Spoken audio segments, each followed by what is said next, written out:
જંબુસરના કસ્બા વિસ્તારમાં 7 જેટલા બાળકો ઉપર કૂતરાઓના હુમલાથી ભયનો માહોલ। પ્રાપ્ત વિગતો મુજબ કસ્બા સ્ટ્રીટ વિસ્તારમાં બાળકો, વૃદ્ધો તેમજ સામાન્ય નાગરિકો માટે ઘરની બહાર નીકળવું પણ મુશ્કેલ બન્યું છે।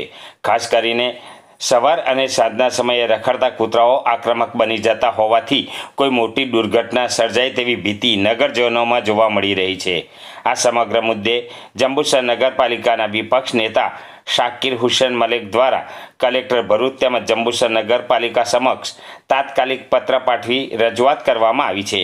તેમણે રજૂઆતમાં જણાવ્યું છે કે રખડતા કૂતરાઓ હુમલા માત્ર જાહેર સલામતી માટે નહીં પરંતુ આરોગ્ય માટે પણ ગંભીર ખતરો ઊભો કરી રહ્યા છે। તંત્રને આક્રમક રખડતા કૂતરાઓને તાત્કાલિક પકડીને નિયંત્રણમાં લેવા માંગ કરી છે। નગરજનો દ્વારા પણ તંત્ર પાસે માંગ ઉઠી છે કે નિર્દોષ બાળકો અને નાગરિકોના જીવને જોખમમાં મૂકતી આ સ્થિતિને અટકાવવા માટે તાત્કાલિક અને કડક પગલાં લેવામાં આવે।